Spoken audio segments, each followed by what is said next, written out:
Hello and welcome back to Elaborate. I'm your host, Jake Lloyd, and this week I thought it would be a good week to catch up. It's been a while. I thought we should catch up, and who better to catch up with on recent events than Elaborate's first mate? You know him, you love him. He's the host of Myth Understood, DM of Dungeons and Dragon Wagon. He is the Statler to my Waldorf, the Ethel to my Lucy, the Andy Griffith to my Don Knotts. The one and only Paul Bianchi is on the couch today. Hi, Paul. Oh, hi, Jake. It's been so long since we've done an episode of Elaborate together.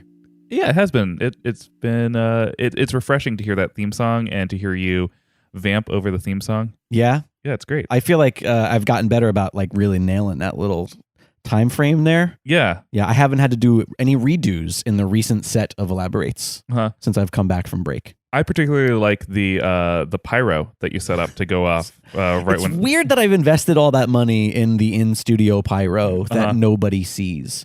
It's also incredible that I found silent pyro. Yeah. Pyro that doesn't make any noise whatsoever. No, it looks great. You don't hear it, which is really handy for Campfire Jones. Absolutely, yeah. Or else he'd be barking. Uh-huh. This is already off to a very weird start, but that's quite all right. I just thought that, it's been a while since I've just talked directly to the people, to those gracious enough to be listening.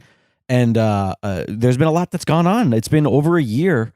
And there's a, definite recurring theme as I have conversations with people on this show about family, about family lineage, about parenthood, about fatherhood specifically.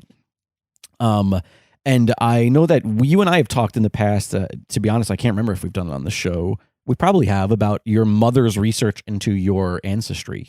Yeah, I think we've covered that a little bit. Right. And the way that your mom is this badass historical researcher and has traced the Bianchis literally back to the creation of the last name, right? Yeah, and beyond. And whoa. whoa. And spooky all of a sudden. Yeah, she also my parents just returned from a trip to Scotland. A lot of people going to Scotland recently, and they traveled up and around and did that thing that I found that people in Scotland, or maybe just generally in Europe, make fun of Americans for, is that we go to Europe with all of our family history in tow. Like, oh, we're going here because of this and this and this. And they're like, oh, I live here and I don't even know. I don't know. I was Eastern European there, I guess. Yeah, that's fair. But I live here. Well, we've talked a lot about it, and I might have touched on my own personal lack of knowledge about my ancestry. So growing up, my mother always used to just say German. We're German, and then every now and then I'd hear English, and I think my grandfather was, he liked saying Celtic. That was a thing. He said, oh yeah, we're German, mostly German, but English and Celtic, which I always thought was a weird, catch-all. Mom, I asked what we were having for dinner. Right, yeah. And on my father's side, I had no idea. I had heard that from what I understood, my father was adopted, but I didn't know if any of his parents were a real parent or if neither of them were a real parent. And since we don't have a relationship, simply asking isn't really the type of thing that I could garnish. So I never knew what my ethnicity was. And so I never I never grasped on anything. I always assumed that I was Italian of some, in some way, just because of where I grew up on Long Island. And I always feel like everybody on Long Island is either Italian or Jewish. Yeah. Even if you're neither of those things, you're still kind of Italian or Jewish because you're from Long Island. And with that said, I never had anything to grab onto and be like, oh yeah, that's my heritage. It was always sort of like, I don't know, German, maybe? There's nothing there. My mother's maiden name, my grandfather's name is Reuter. Which I was like, yeah, that sounds German. Yeah. Reuter. Great. Fantastic. That's good enough. I'll take it. But I always still was fascinated, and really knowing you has inspired me to attempt to do better research and actually figure out where my family comes from.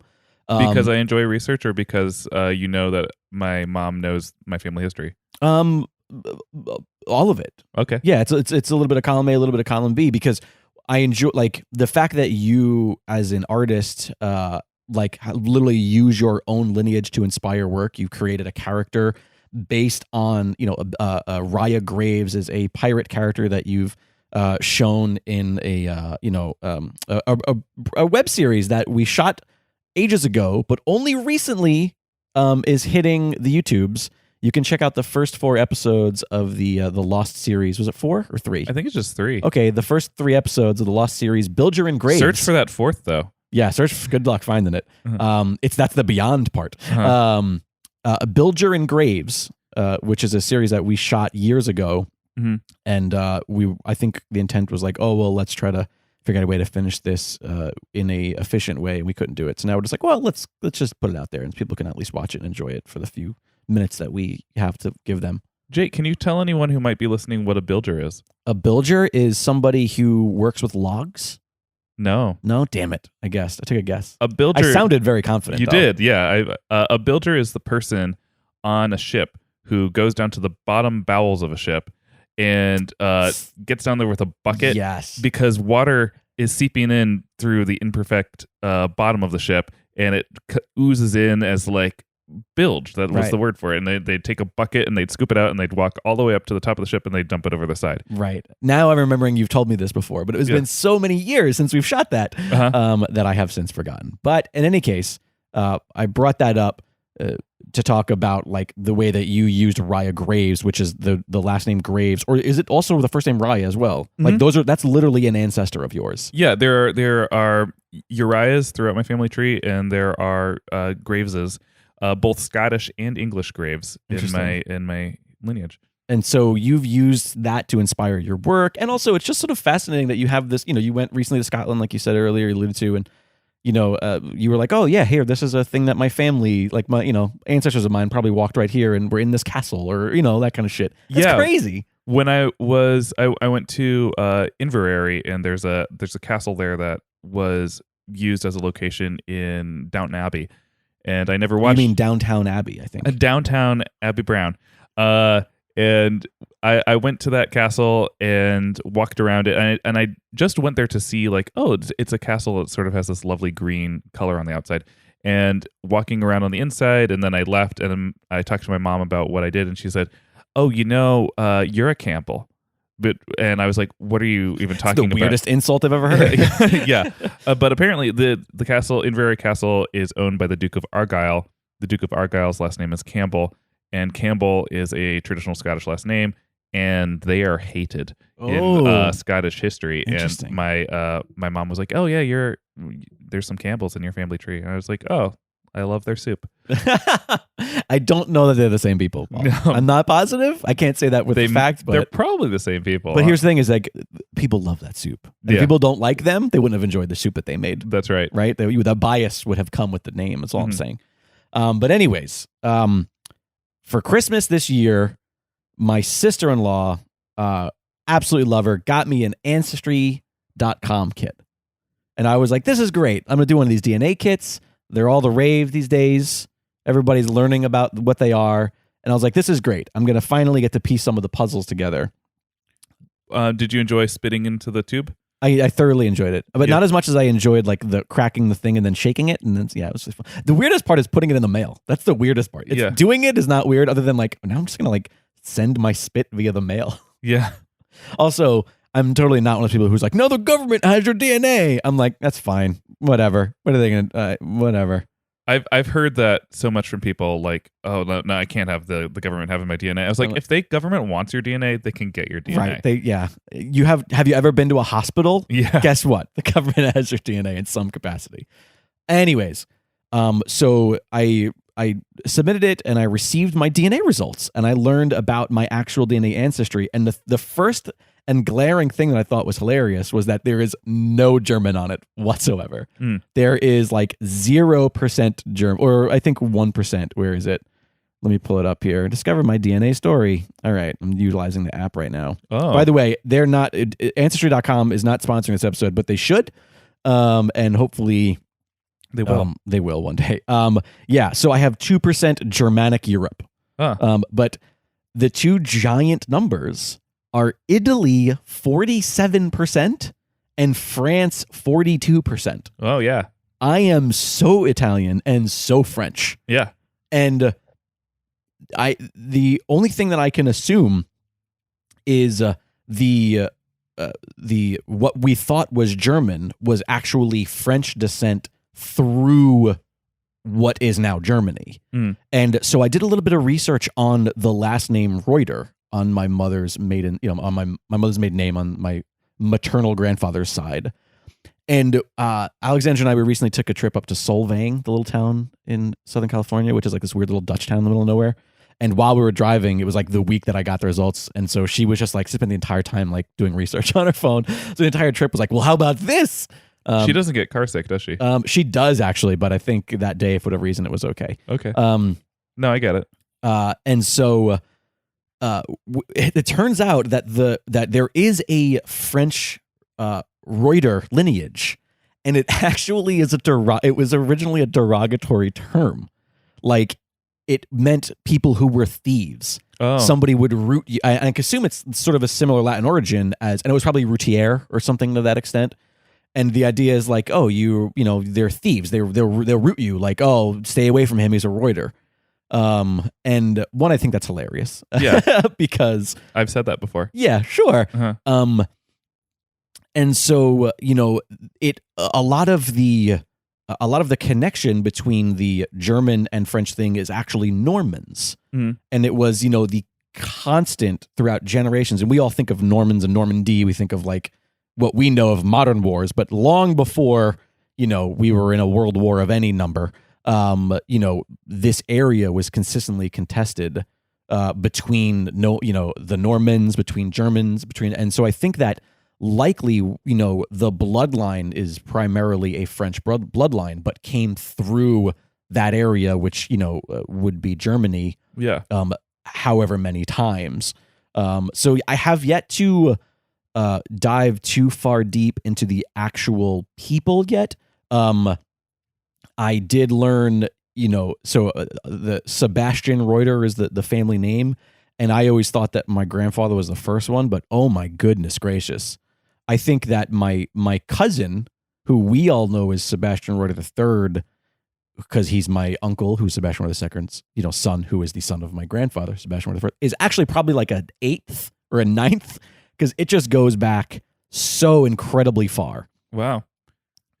Jake, I didn't say this before, but I'm not surprised at all that you are so French and so Italian, because you like film. And boy, do the French love film. You love trying unusual foods. You love love frog legs. That's wrong. These are not correct. Snails. Now and seafood pasta. It has taken a weird turn because these are all things I hate. Oh yeah, that's right. Oh, I guess. Yeah. You love wine. Oh my God, wine. Such a wino.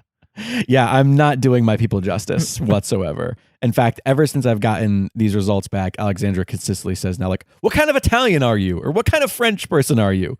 And I say clearly a bad one. Mm-hmm. But yeah, so my great grandfather is a Sebastian as well. And if I'm not mistaken, I can go back to one of my favorite names, all the way back to 1776. Petrus, great name. Yeah. Petru. Petrus Reuter. You know what else happened in 1776? What? America. Oh. I thought you were like doing some sort of like zany comedy bit. I realized you were just asking me if I also knew what happened that year. Well, if you had said America was founded, then I would have said something else, but sure. Yeah. It says here from the research. So if you guys don't use Ancestry.com at all, you can create this whole big family tree. And once you put your DNA down, it allows you to like cross-reference with other people and find what they consider common ancestors, that sort of thing. And it gives you hints, these little, leaves that pop up. And so using those hints is how I found this person, and they have all the records as far back as, they can possibly go. And apparently Petrus Reuter was born in Nospelt Kellen, Kehlen. Uh-huh. Do you know where that is? Wait, Colin? Like K-E-H or K-A-H? It says K-E-H, but it could be misspelt. No, it's Kellen. Kellen. All right. Luxembourg. Oh. All right. So that is as far back as I can go with that. But it's still very weird that I have zero German blood. Yeah. And so I can only assume that is strictly, the French Reuters by way of Luxembourg. Luxembourg. It's their, you don't know their that, state, but it's actually their their country bird. Yeah, their country bird is a Luxembourg. I know very little about Luxembourg, but I feel like it's the sort of country that, like, if you show them that, they'll be like, "Oh yeah, you can have citizenship here." Right? Really? Oh, good. Yeah, I should. So all I have to do is just do a printout. yeah. Well, it's because they have like 81 people who live there, and so you can Right. be the 82nd. Right. So it was really fascinating to dive into my maternal side of the family, but that's sort of just the tip of the iceberg for what was really interesting about doing the DNA kit for me. And I'm on the edge of my seat. And so anybody who's ever listened to this, or anybody who knows me in real life, knows that family is incredibly important to me.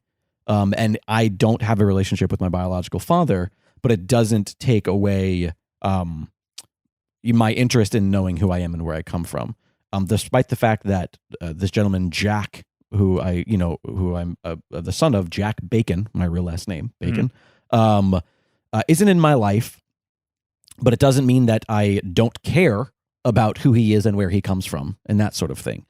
So the second I got the DNA thing back, I immediately got this thing in the little window that says like potential relatives, and this person popped up and it said highly. They give you the level of confidence. It says like extremely confident, highly confident, likely, or like moderately confident, and that's like how well Ancestry thinks you guys are actually related. Mm-hmm. It's sort of like it's their sliding scale of saying like, well, we could be wrong.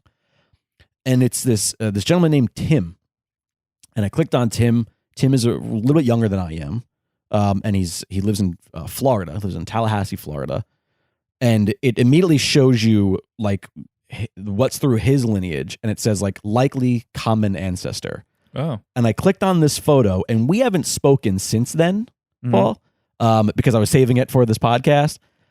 But you were actually like, you came over that like the day after or something like that. Yeah. And I went, hey, check out this person. And it's this, and remember, my father's name is Jack Bacon.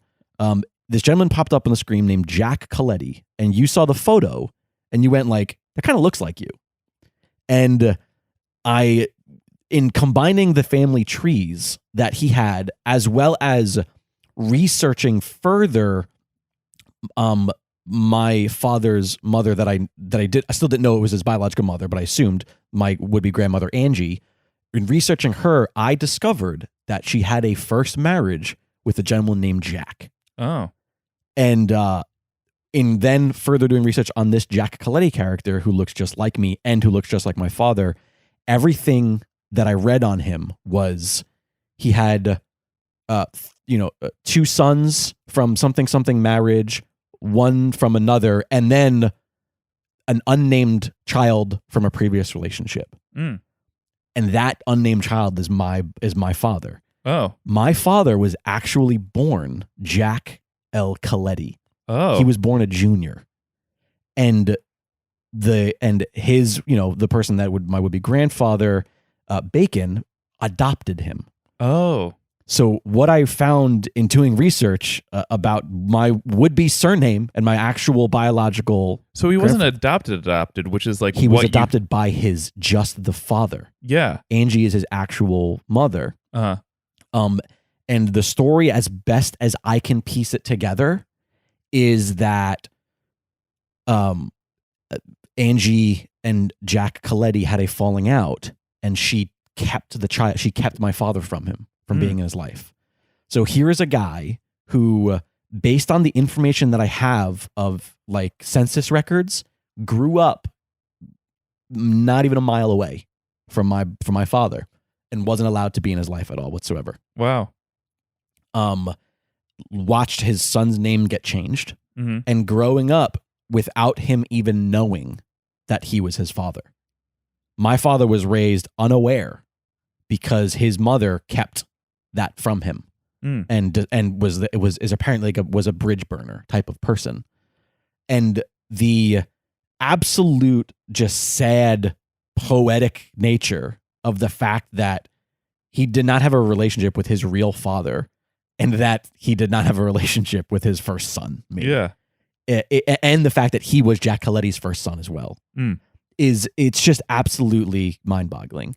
And I'll post some photos on the on like this, this post. If you go to elaboratepod.com, I'll post some photos so you can see. But I found further photos of Jack Coletti. Look at this one, Paul, and look at the one right afterwards. Photos of him and I, and look at the one of the guitar. Oh wow, yeah. Look at that guy. It's insane. So this gentleman, Jack Coletti, my grandfather, by the way, I think you got a better nose than him.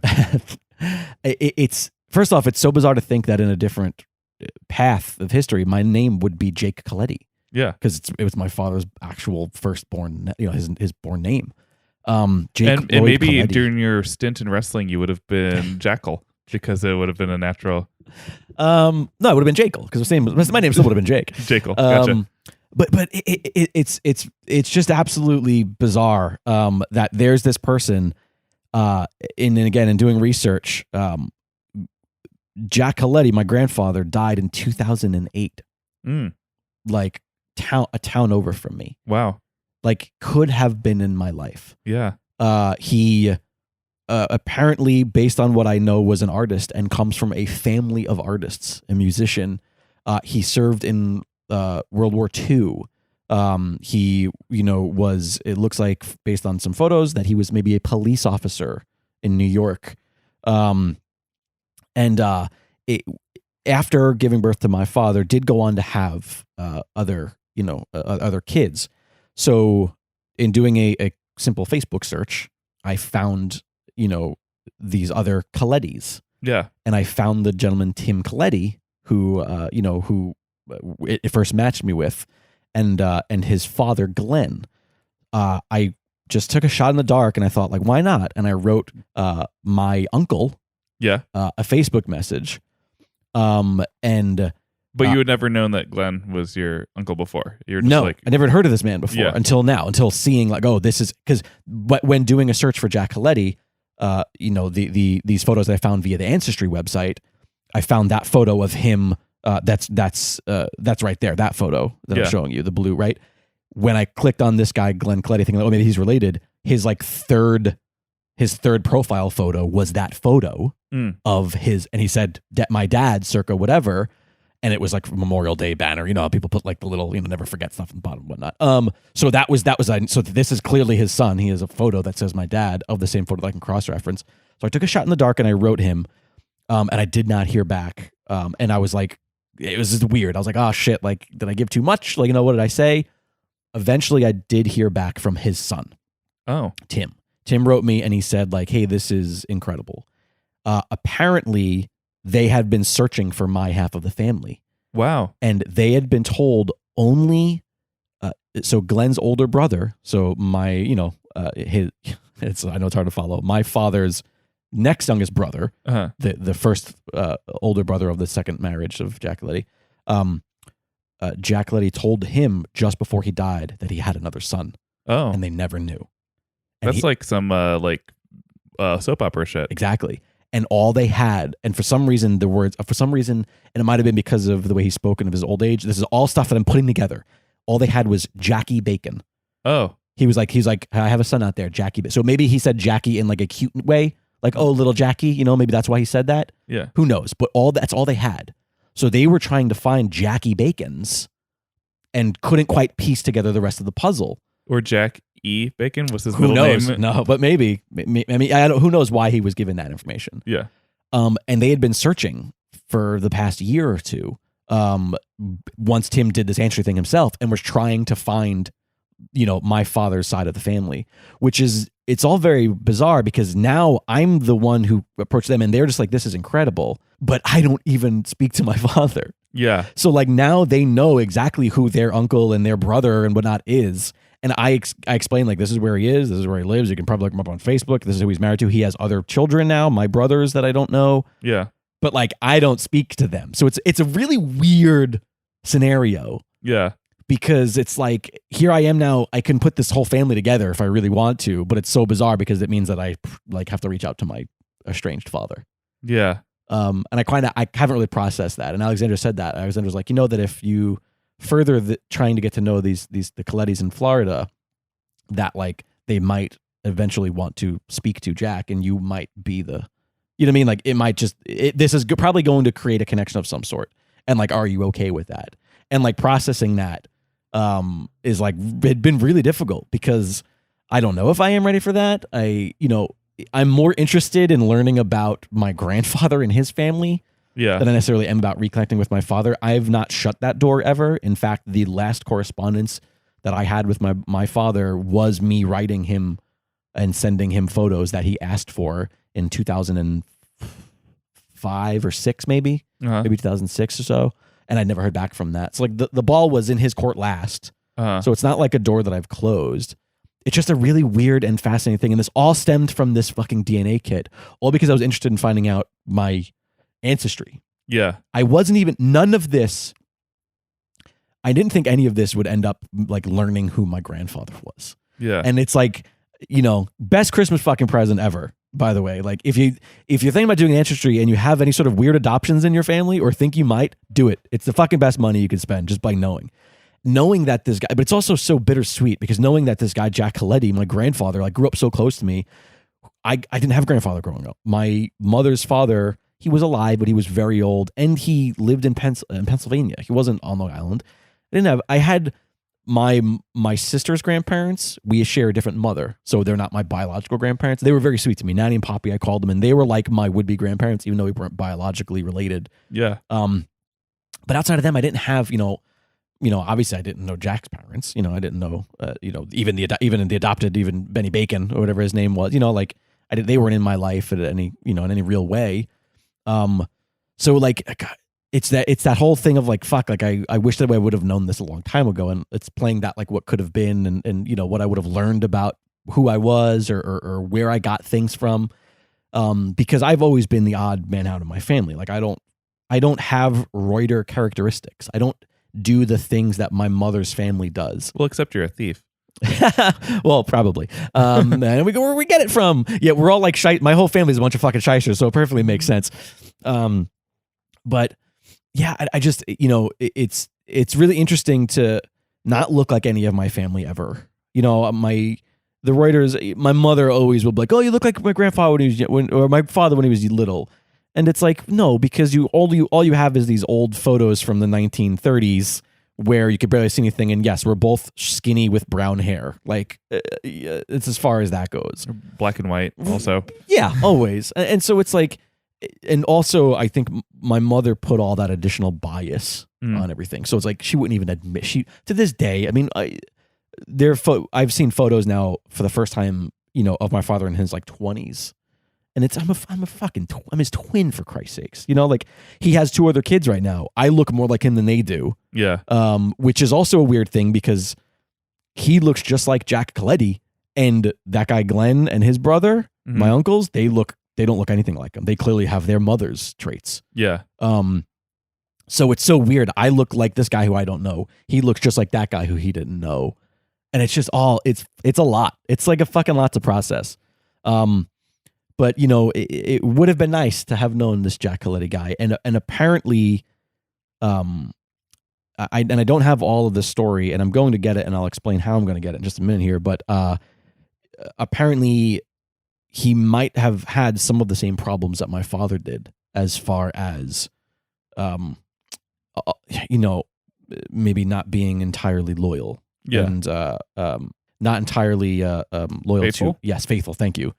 But, it's just interesting to see how many personality traits are likely genetic. Yeah. And how, there's nature versus nurture. And obviously, like, I do things that my aunt does. And I have certain things that I've learned from my mother and from my uncle, who's my godfather and all, like, I'm clearly the child of my family, whoever that family is.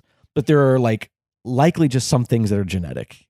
For sure. Yeah. This is something that my mom has talked to me a lot about in terms of just her research and how genetic traits and materials are passed down in terms of like I had never sewn before. And the first time I tried to sew, I knew how to do it. I just understood it. Yeah. I wasn't great at it right away. Like anyone who's used a sewing machine before, like they'll tell you threading the needle isn't intrinsically there, and using the tension, like that's all like, but like there's finesse involved. The idea of making patterns to make a 3D shape, like I was interested in making stuffed animals right away. I was like, oh yeah, I can figure this out. And it was like, and it just comes from my mom's like, oh yeah, there's a history of like people in our family who have been able to sew. Like I didn't even really have to look that far back because my grandmother is really great at it. Gotcha. But like, but there's a lot of traits like that. Like when I started sword fighting, and I was like, I'm pretty good at this, and she's like, my mom was like, yeah, we have a lot of sword fighters in our family. Interesting. So it's really rewarding when you do have a rich history like that, which makes me wonder, like just hearing you talk, like you talked about like I want to do this because I want to know where I come from, but that's very much looking backwards, and I'm very interested in what you're interested in doing with these new connections moving forward. Like not just you talked about your dad, but like your cousin Tim. Yeah. So Tim has agreed. He's been busy, but he has agreed to jump on a Skype call with me and record it for this very podcast. Wow. So I got ahead of myself there. I originally wanted to do this all in one, but we haven't been able to coordinate the time, and I wanted to sit down and have this conversation with you because it's been in something I've discovered 3 weeks ago. You're my best friend. We haven't talked about it because I wanted to save it for this conversation. So when we have that conversation, I will, we'll chat. By the way, Tim is he runs a D&D campaign online. Oh, he does? Yeah. And he's like, I have a recording set up. Like, so it sounds really good on my end. I was like, great. Also found it fascinating that my uncle is a photographer and they're into the arts. They're highly involved in their community theaters in Tallahassee where they live. Like there's clearly some like, the artists are so, I mean, that photo of my grandfather, of Jack Coletti playing a guitar, like with me, and by the way, I'm not sure if you've noticed that, but we're literally playing the exact same chord, which I thought was humorous. Yeah. Like I'll post this photo. Go to library.pod.com and you'll see the photos. Like it's just, there's definitely some things that are just like, you got to wonder how much of it is coincidence, obviously, but then it's like, well, maybe that's just something that's in people's blood. Yeah. But I look forward to getting to know Tim and getting to know my cousins and just sort of like, kind of like, seeing the similarities, seeing what life is like for them, and like knowing that there's these people who are complete and total strangers who literally share just one generation back. Do you know what I mean? Like literally, it's as simple as Glenn and my father's father. It's not even like, oh, we can trace this all the way back to blah, blah, blah, Coletti and, 1700s. It's like, no, this is just two ago. Like that's my grandfather and that's Tim's grandfather, and it's just really, really incredibly, just mind bending in a way. And also it's not just me on this path. It's my sister as well. Because my sister is my father's, first child, his first daughter, his only daughter, who's older than me from his first marriage from before my mother. And so these are now like she's learning this as well. This is her grandfather she's seeing for the first time, and like this is and so it's really, is this information that you're sharing with her? And so yes, yeah, because she wasn't discovering it because she didn't do the Ancestry.com kit. No. So this was all new to her, and it's all just really kind of overwhelming. And yes, I look forward to like you say, and learning what these people are. Glenn did not know until after his father passed that he had another brother. It seems that his older brother did, but did not share that information with him until Jack Coletti had passed away in 2008 Oh, that's or 9. cool. Oh, not really, which is also like why I was nervous writing, because I was like, maybe these people don't even know. Yeah. Like, I don't, and that... Well, that's what I meant by cool. Right, I was right. like, Oh, right. Yeah, it's just like, it's so weird to see how easy it is to keep family. Do you know what I mean? And how it's easy to hoard family and keep that private. The fact that, my father didn't know about this guy and that Angie was so good at keeping him, hidden away and blocked, it really makes me wonder what my brothers think. Like, do they have to, first of all, they have to know I exist, right? Sure. Like, or, because I went and spent 2 summers with them when I was 9 years old. Is it a possibility that they were so young at that point? They were, 5 and 7 or however old they were. Like, Is it something that they were just like, oh yeah, didn't some kid stay with us for a couple summers and like, oh yeah, it was a cousin, distant, like, for all I know, my father and his wife or whoever she is, their mother, have just omitted me from their life and their history, which, you know, it sucks if it's a symptom of the genes in my family, because it seems to be that way. But it's also, it's fascinating just like how easy it seems for that to happen. And like, if I didn't do this ancestry kit, I would have zero idea. I would never have heard the name Coletti and never had an attachment to it. It was incredibly emotional to change the name of my family tree, because this is a public thing that I use. You know, people, you can decide whether you want it to be public or private, but I'm like, no, we're all doing this. If we're researching this together, let's share the fucking information. So I make mine public, and a lot of people do as well. But it's like, because it's public, I had to change the name Bacon to Coletti. Like my surname, the name that I grew up with, Jake Bacon. Like, and yeah, anybody who knows me professionally knows I don't use it. I just go by my first and middle name, Jake Lloyd. And a lot of it is because I don't associate with the name as a family. Yeah. Because I don't have a Bacon family. You know, like I have a Reuters and the Bergesons, which is my aunt's, you know, married name. And, you know, I have all these other names, my brother's name's Mancuso. I don't have, you know, there's no Bacon family, you know, like it's me, my mom. That's pretty much it. And not that I don't, you know, feel that way with her, but she only got it from fucking Jack anyway, you know, from my father. So I don't use it. And to like have this name Coletti to now like attach not that I'm like changing my fucking name to it or owning it, but it's just like to know that that's my family. Like that's my biological family. Yes, they might not be the people that shaped me and that I grew up with, but they're still my blood. And like, that is the lineage. It was really emotional for me to like type the word Coletti into the name of my family tree. And it's so weird. And as much as, again, I know I'm rambling here, I'm sorry, I'm a little emotional. It's a very weird experience, very fucking weird experience. Yeah. But I am looking forward, but looking back just a little bit more, because it is kind of incredible. I was able through Jack Coletti to then trace back my ancestry and lineage on that side, at least paternally. I kept going paternal. Not sexist. It was just, I had to pick a train. No, it's easier. I do have a few of the wives and their potential families and whatnot, but my grandfather Jack Coletti is the son of Emmanuel Coletti and Emma Bignati, Bignatti, Bignati, I'm guessing. And one generation back is all I need to go. Emmanuel was born in I'm going to fuck this up. Again, I'm not a good Italian. San Cipriello, Palermo, Sicilia, Italy. So I, from everything that I could trace back, am very, very Southern Italian. No, Sicilian. Yeah, super, super Southern Italian. And I can go back as far as Jack Coletti's great, great, great grandfather. Nice. Whose name is, I'm going to pronounce it wrong. I've always done it. I've seen this name. It's not a rare name. It's Giacomo, Gicomo. Okay. Giacomo. His name was Coletti Ippolito. And I would think this is 1785. Again, Sicilia, Italy. So they stayed there. I know a Gina Ippolito. Oh, maybe we're related. Maybe. You know, at this point, it was when they got you got one of your mother's names, one of your father's names, especially in Italy. That was really popular. Like it became your middle name. Like, you know, which makes me wonder if the Coletti isn't the middle name. Oh, and now, cause that's as far back as I can go. Yeah. Maybe, you know, whoever this Giacomo was born in 1775, maybe his father's last name was actually Ippolito and not his mother's, because it's, at least in all records, it's Giacomo Coletti Ippolito. It's not Ippolito Coletti. Which I think is the way you do it. Isn't that the woman's name is the middle and then the Oh, I know nothing about that. No? Anyways. It's all just really fascinating.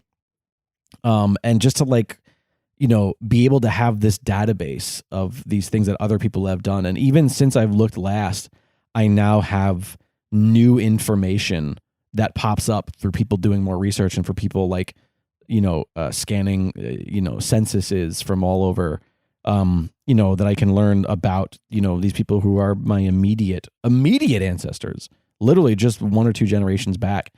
And yeah, I don't know. It's all very overwhelming. Do you know what I think is so fascinating about just chronicling your ancestry in general is I think you get a real sense of how how short we've really all been here. God. It's like you go back to a grandfather 4 generations back, and all of a sudden you're in like the 1600s, Right. and you're like, wait, How is like that even possible? because it's because humans live to be like 80, and Right. so it's like you span these backwards, and you're just like, wow.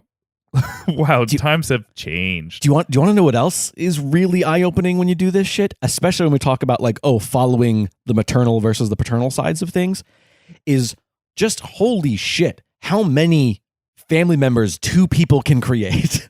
Oh yeah. Like seriously. And it should also be stated that when I did the research on my mother's side, Jesus Christ, everybody had 9 or 12 children. That's the worst. It's just every mother, father, every pair had so many children that all I'm saying is like, it's very likely at some point in all of our lives we date a cousin. Yeah. Like it's very likely. There are so many people that I am related to and that I have no idea, I've never heard of, that it's like, especially if your family is the kind of family who stays in one spot for a long time. Yeah. Like you understand how just we are as humans just unavoidably incestuous. Yeah, of course, and as you go backwards in time, especially with Mediterranean lineage, you will find how you're related to Alexander the Great. Like it just Sure. It's one of those, like there are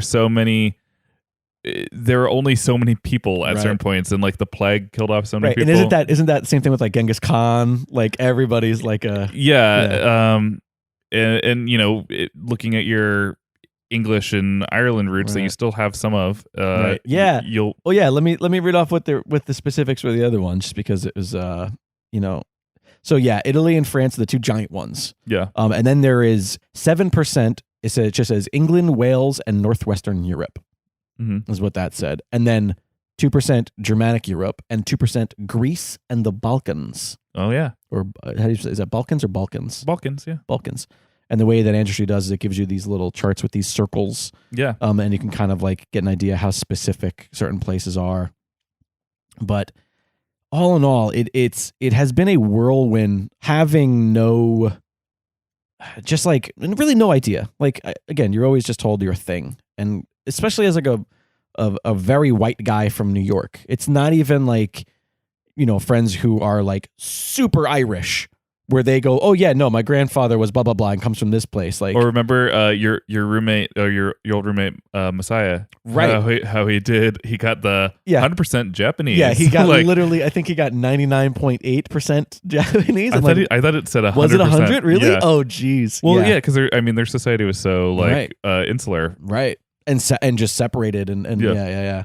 But just not having anything to latch onto and be like, oh, this is more, and it's so weird. I know it's so fucking tacky, and the comic in me wants to just like make fun of myself all the time. But like, no joke, the second I got these results back, I had like way more of a desire to like go to Italy and France. Oh. Like I now have like way more of an interest in those countries, whereas they would probably have been a little bit lower on the list of places I want to travel. Which I know people are like, what the fuck are you talking about? It's Italy and France. But like, I feel like I'm more of like, oh no, I want to go see Switzerland. I want to go see New Zealand. Like those are places that come up first in my list. Switzerland and New Zealand, really? I would never. Switzerland's like my number one. Like I want to go to the Swiss Alps so bad. Huh. That's where my family's from.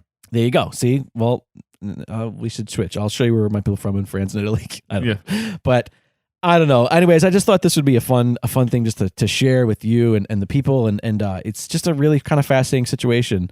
To learn at 36 years old for the first time, like about my dad's actual story and about his father and who this person was, and to learn some of their backstory. And I've only gotten little tidbits from both Tim and Glenn. Glenn did eventually write me back saying like, hey, I'm not sure if you heard from my son. And he gave me a little bit of information. Did he tell you why his son responded as opposed to him? Because he knew his son was on Ancestry and was doing this research. Oh, okay. And so he just like immediately forwarded it, and I think Glenn just didn't get a chance because Glenn actually wrote me before I even got back to Tim. Oh, okay. And it was like, oh yeah, I'm about to write. And so I just got his email and I just grouped it all together and made it one big thing. But another thing that's just super fucking weird, by the way, which again, the world is so fucking weird and small. Glenn and I had a mutual friend on Facebook. Oh. Yeah. Who was it? Was it me? No, he's just he's an actor out here in LA. Okay. And he's like a guy I met. He's like an improviser. His name is Spencer. Really nice guy. I met him doing work for John D'Aquino's like acting school for kids out here. He's like one of the coaches there, and I was doing video work for him. And I met him, and we became Facebook friends. And I don't know him super well, but he's a nice enough guy. And so when I found this Glenn, my uncle, it immediately said like one mutual friend, and so I actually wrote that mutual friend, and I was like, "Hey, do you know this person?" Yeah, like just in case he's like, "Oh yeah, he's this fucking shithead neighbor," and I was like, "I don't want." He owes me $4,000. Yeah. I don't know, but it was also just like kind of like putting a feelers out there, like, "How do you know him? What do you know?" And he was like, "Oh yeah, he's just a super nice guy who did a bunch of photos for the community theaters that we worked in." And this guy that I know out here is from Tallahassee, from the town that they lived in, so it was just like a, that kind of connection. But it's also showed you how fucking small and weird this world is. It's been a fucking ride. Anyways, thanks so much for listening to my story, Paul. Oh, of course, yeah. It's nice to have somebody to bounce the stuff off of. I do hope that anybody found this nearly as interesting as it was for me to experience it. I think I can tell it was an emotional story for you to share because you've pulled your hair out from the front of your headphones, and now you have it looks like drifting smoke signals. In the front of your I do that because I get itchy head. But yeah, anyways, this is I thought this was fun. The second I can powwow with Tim, I will, we're gonna record that, and it'll be just an interesting conversation. If you're interested, I'll let you know when it goes up. It's obviously quite different it's a departure from some of the format of my show here, but it's all just conversations and learning and growing and sharing these human experiences. And I feel like this was the next chapter. When I was born, I knew I had a father and heard stories about him, but I didn't really know much other than that. I met him when I was 9 for the first time, and then I didn't see or hear from him for a decade. I got a phone call from him when I was 22. We had one conversation on the phone. At that point, when he had called me, I spoke with Sue, his ex-wife, my sister's mother, and that was when I first learned that, like, oh yeah, I think he was adopted and he has a weird relationship, or I don't know who his father. And that's when I got like pieces of that story. That was when first time I got photos of my dad when he was young. I'd never seen him like without a big beard and kind of already old and haggard. So I saw pictures when he was young, and so when I was 22 was the first time I went like, oh my God, I look like this guy. And now here I am, another decade and change later. It seems like, what's the math on that? Yeah, every 13 years or so. Every 13 years, I get a new piece of the puzzle. It seems like you've always been waiting for people to elaborate a little bit more on I see what you did there. What they're talking about. I see what you did there. Elaborate on the elaborate story. Yeah. Because I've had a few people who'd be like, oh, I listen to you so elaborate. And I'm like, all right, thanks. But yeah, so I feel like, 13 years later, now I'm getting another piece of this puzzle, and I'll see what happens when I'm 49. Yeah. What do I learn then? Anyways, you were all cloned in a lab. This has been super fun chatting with you. I was going to tell you to promote the shit that you're doing, but most of it involves me. If you're not listening to Dungeons and Dragon Wagon, we are at the very, very end of our journey. It has been incredibly fun. It is a homebrew D&D inspired role-playing game recorded and released out into the world for your entertainment, in which, Paul, you are the DM. I am the DM of that. And you have crafted such a great, meticulous, detailed, original world that people love. Nearly every one of our ratings and reviews on Apple are like, Paul, you've done such a great job creating this world. Everybody touts how good your world is. And I want to commend you on that publicly here on this podcast. You've done such a great job. I urge everybody to listen to that. But also, you are finally on Twitter. I am finally on Twitter. You were only on Instagram for a while. I know. And the world broke you. Yeah, it really did. I still don't really know what to do on it. Like, do you want to know what you should do first? What should I do? You should post that book you wrote. Oh, I did. What? I did. Tell me all about it, Paul. Oh, gosh. In this very natural segue and organic part of the conversation. Yeah. So, okay. As we talk about like the way things change and evolve as we get older, when I was 7 years old, or no, probably not 7. Seven's sort of my go-to age to like talk about things. But I was probably more like 9 or 10. I got really into astrology, and I created all these characters, and I was drawing them, and they were all named after stars within constellations. There Okay. was Rigel and Spica and Bellatrix and Arcturus, and they were all fighters. And I did all these drawings, and then in middle school, I looked back at these old drawings, and I was like, I'm going to draw them again. And I did an updated them, and gave them a little bit more of a story, and made them a little bit more diverse. And then in high school, I wanted to write a comic book, and so I said, I'm going to take those characters, and I'm going to write a comic book about them. And so I've always liked them, and they sort of like have grown because of that. And so finally, I decided to take those characters and turn them into a sci-fi new adult novel. You say novel. I'm going to say saga. An epic. It is an epic, yeah, for sure. It is. When I was done with it, it was 520 pages. Wow. And it's and that is formatted, not like on my computer. It was definitely it was shorter on the computer, and then I was like, let's format this. Oh my god, it's 520 pages. Right. And yeah, for the past year and a half, I was searching for a lit agent with this book, and if anyone's ever tried to get a lit agent before, it's a difficult process now, and I got a lot of bottled responses back, and instead of just waiting to like find the right lit agent, I decided to use this platform called Wattpad. WATT, watt, like wattage, Wattpad. To post my novel. I had the pleasure of working on a sci-fi pilot that was based off of a successful novel on Wattpad. Oh wow! So it's a platform for independent writers who don't yet have representation to find an audience. And why have it just like sit around on my computer if I could have people? And you know what? Like anybody who knows me knows that I have the sort of do it my way spirit. There's a lot of playing games in this industry. And when I say this industry, I mean pretty much anything artistic, anything entertainment, whether me as a filmmaker, writer, actor, you as a novelist, writer. You said that you got some of these cookie cutter kind of responses back, and a lot of them like, oh, we're looking for stuff that's X pages. We're looking for this. Like everybody's looking for the exact. We're looking for underrepresented voices. And I was like, I think my voice is underrepresented. Or not even that. Not even that. I'm going more so like, we want the exact 2-minute 40-second song where the hook comes in at 20 seconds. Like everybody wants the exact same thing. No one's really taking chances. Yeah. And my movie would not have gotten made as it was written. If I would just pitch it, because it's not formulaic enough. It doesn't have it doesn't have the things where people are like, oh, it needs those things. Like, and you know what? I went, fuck it, I'm just going to do it my way anyway. Yeah. You also didn't have an A-list celebrity attached to it. Exactly. But that's and that's kind of what I'm talking about. And I know you're being humorous, but I'm being serious about it. Like you took this thing that people told you like, well, it doesn't matter how good it is. It's not the way things are done. Yeah. And as an artist, that's my fucking punk rock spirit, man. I fucking hate that. Like, and the fact that you're just like, well, fuck it, I'm going to put it out there.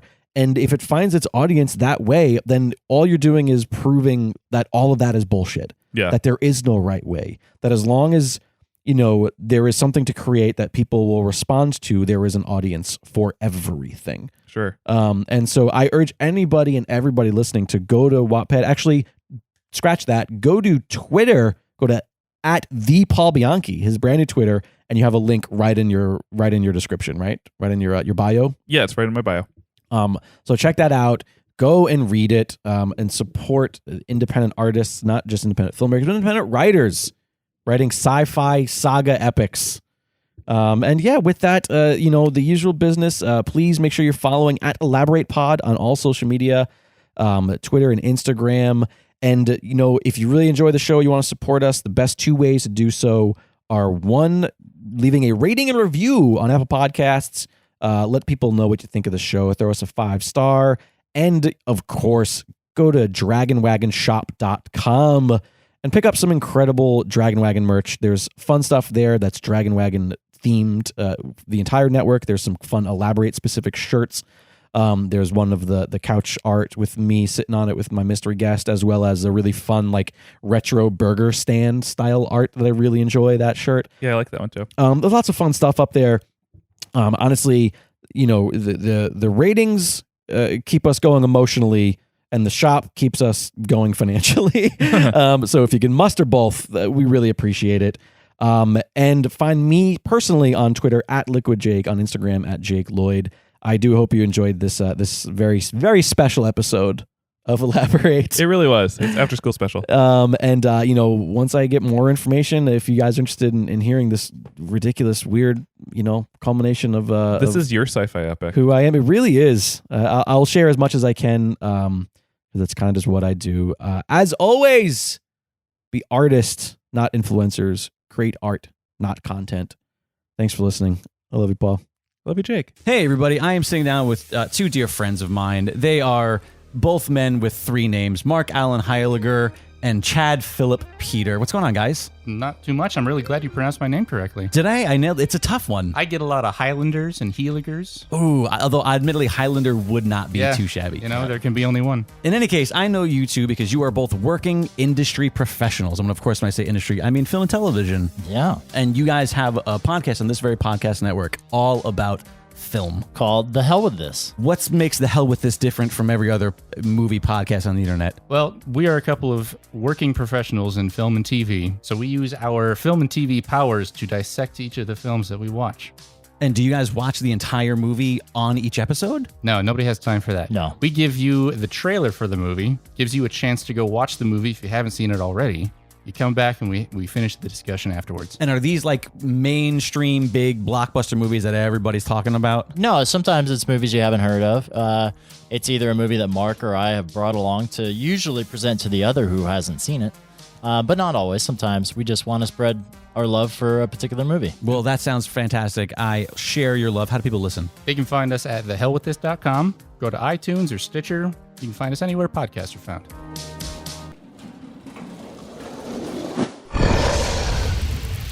It's Dragon Wagon.